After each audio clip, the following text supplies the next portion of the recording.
동생네 부부가 코로나 때문에 망해서 가게를 접고 친정 엄마 집에 들어가서 산 지 2년이 좀 안 됐습니다.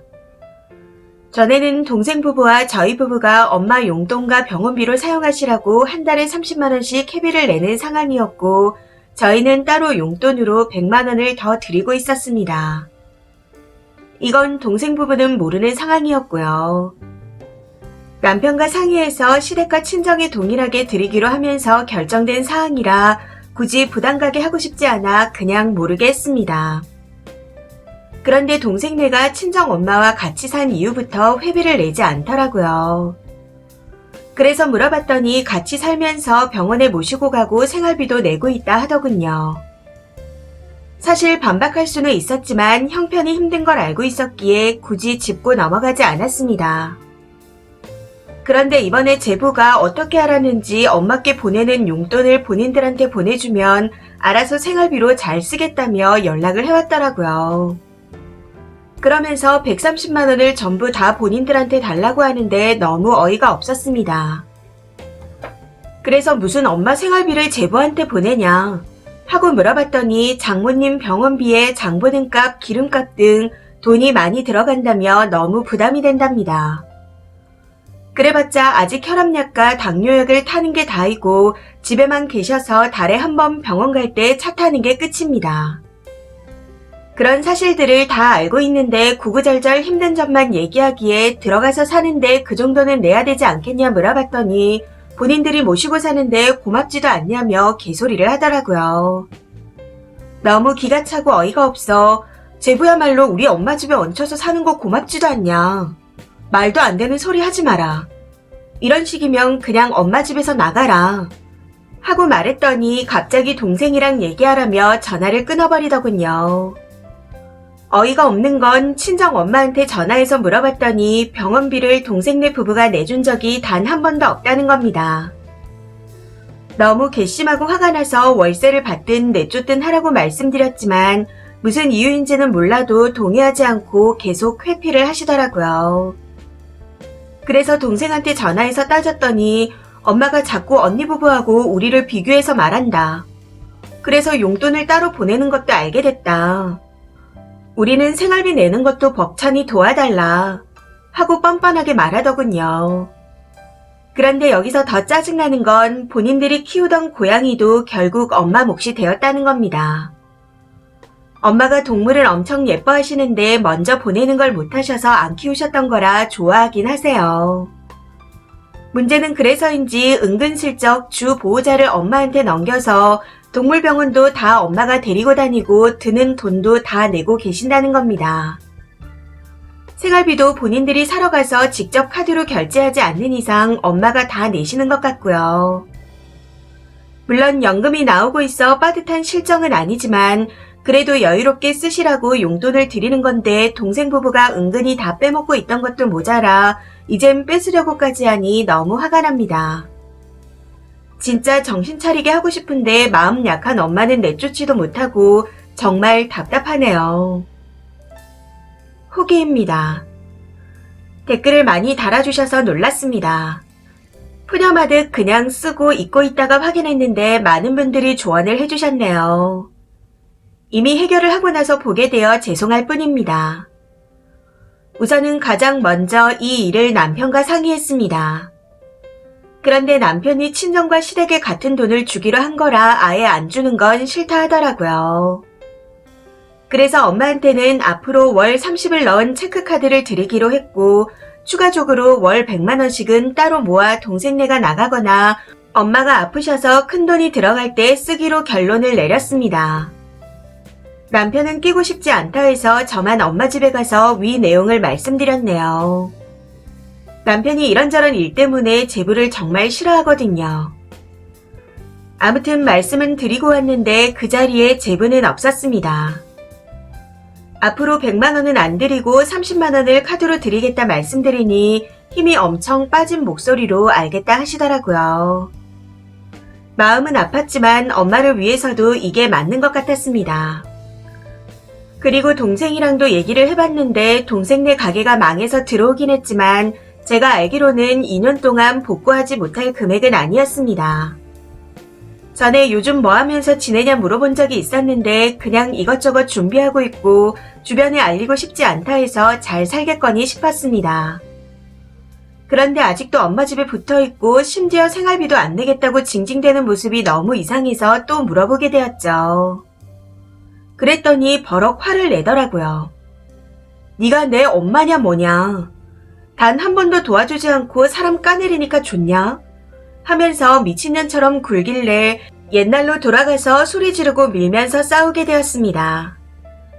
도중에 엄마가 울어서 그만뒀지만요. 나중에 알고 보니 제부가 또 지인과 사업을 하려다가 그 사람이 잠수를 타서 흐지부지 됐다네요. 그로 인한 금전적 피해는 없었지만 그거 하겠다고 아무것도 안 하고 시간만 쓰고 차도 사고 했답니다. 그러면서 지 용돈이라고 이것저것 쓰며 지내다가 전세금을 빼서 돈 갖고 남은 것까지 다 탕진했다 하더라고요. 전 이것도 놀랐습니다. 바로 빚을 다 갚았는데 저러고 있다니요. 아무튼 전세금을 모아서 나가려고 했었는데 안 될 것 같다며 자기네가 그냥 엄마랑 평생 살겠다네요. 엄마한테도 의견을 물어봤더니 솔직히 답답하지만 좋다 하셨습니다. 집도 혼자 살기엔 크고 외로웠는데 고양이랑 같이 지내고 밥도 같이 먹을 수 있는 게 좋다고 하시면서요. 사실 엄마가 오랫동안 혼자 사셨거든요. 저희가 어렸을 때 아빠와 이혼하시고 지금 집 하나 받으셨는데 동생과 제가 고등학교도 기숙사로 가고 대학도 타지로 가서 자취생활을 했습니다. 이후 바로 직장을 다니다 빨리 결혼해서 거의 평생을 혼자 사신 거나 다름이 없었죠. 엄마 말씀을 듣고 나니 같이 사는 걸 굳이 말려야겠다고 생각이 들지 않았고 그럴 수 있는 권리도 없다 생각했습니다. 그래서 엄마 돈에만 손대지 말고 같이 사는 거 외에 나머지는 제발 니네 돈으로 살라고 했습니다. 그러면서 내가 니네 생활비를 주는 게 말이 되냐. 당장에 갚아야 되는 빚이 있는 것도 아니고 니네 둘이 일하면 돈이 모자란 것도 아니지 않냐. 사지 멀쩡한 애들이 왜 그러고 사냐. 진짜 한심하다. 하고 말했더니 동생이 울고불고 난리도 아니더라고요. 그러니 옆에 계신 엄마도 덩달아 우시고 이게 다 평생을 허세로 살면서 동생을 고생만 시키다 결국 이렇게 만든 제부놈 때문이라는 생각이 들었습니다. 사실 결혼 전에는 제 동생도 똑똑한 애였는데 제부랑 결혼하고 갈수록 멍청해지는가 싶더니 이렇게까지 됐네요. 대학도 잘 가고 지 일도 하던 애였는데 여튼 동생도 다시 일을 다니기로 약속했고 엄마도 저 모르게 동생 내에 돈을 챙겨주는 건 안 하기로 했습니다. 연금으로 준다고 하면 할 수 없겠지만요. 제부놈한테도 전화로 한 소리 퍼부으려 했는데 안 받더라고요. 동생이 헤어질 생각은 없다 하니 알아서 잘 말하겠죠. 사실 마음 같아서는 당장 짐 싸서 나가라고 쫓아내고 싶었지만 결국 월 30만 원만 엄마께 드리고 동생이 일을 해서 생활비를 드리는 걸로 마무리가 됐습니다. 혹시나 하는 마음에 집에 손댈 생각은 꿈도 꾸지 말라고 못 박아 놓은 상태이고 저희 부부는 30만 원 이외에는 일절 지원하지 않을 생각입니다. 자주 왕래하다가 폭발할 것 같아 연락하는 것도 최소한으로 줄일 생각이고요. 조금 허무한 결론이지만 관심을 가져주셔서 후기를 남겨야 할 것 같아 추가로 글을 씁니다. 긴 글 읽어주셔서 감사합니다. 댓글입니다. 첫 번째. 엄마가 제일 문제네요. 그냥 쓰니가 조금씩 모아서 어머님이 아프시거나 하면 그때 조금씩 도와드리는 게 낫겠습니다. 어머님께 100만 원씩 모아놨다 나중에 드린다는 말씀도 하지 마시고요. 그거 말씀드리면 그 돈 믿고 어머님은 분명 연금을 동생이한테 다 퍼주실 것 같거든요. 두 번째.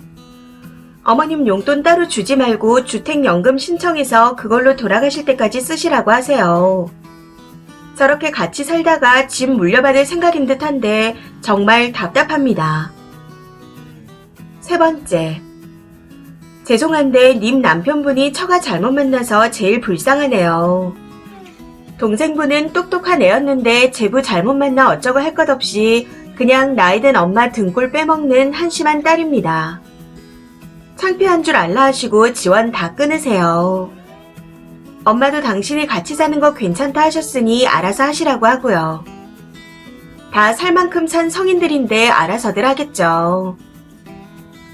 네 번째. 근본적인 문제는 쓰니 어머니입니다. 사실 30도 안 드리는 게 맞는 것 같지만 그게 쓰니 마음 편하라고 드리는 거라면 그냥 여기서 신경 안 쓰는 게 나을 것 같아요.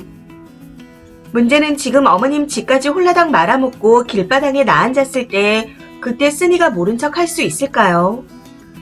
쓰니 집에 어머님을 모시고 올 수 있나요? 그렇게 되면 쓰니가 이혼을 당할 것 같아요. 동생 부부는 이미 정상인 범주가 아니라 대화로 해결이 안 될 거고 어머님이랑 따로 대화를 해보세요. 만약 제부가 집 담보대출로 사업한다 그러다 말아먹으면 어떻게 하실 건지. 우리 집으로는 못 모신다. 나 이혼당한다. 하고 말하며 현실적인 생각을 하도록 해주셔야 할 것 같습니다. 다섯 번째. 혼자 사시던 어머니가 그래도 동생네 가족들과 고양이가 있어서 덜 외롭다 하면 그 답답함은 감수할 만할 것 같습니다. 연세 있으신 분들 외로움 많이 타고 그게 치매를 빨리 유발하기도 하니까요. 대신 다른 분들 말씀처럼 100만 원은 적금 형식으로 몰래 들어두신다는 결정은 잘한 것 같습니다. 동생도 헤어지긴 쉽지 않겠죠. 다만 어머니가 집 담보로 대출 받아준다는 식의 일만 저지르지 않으시길 바랄 뿐이네요. 여섯 번째. 엄마 평생 모시면서 살겠다는 거 돈 욕심 때문에 그러는 것 같네요. 그러다가 돈 생기면 또 나간다고 할 것들입니다. 엄마가 좋다 하시니 일단 냅두세요. 지원은 일절 끊으시고요. 나중에 지들이 모셨다고 지들 집이라고 하고도 남을 듯한데 분명히 선을 그어주세요. 니들이 모시는 게 아니고 얹혀 사는 거라고요. 이 사연은 여기까지입니다. 시청해주셔서 감사합니다.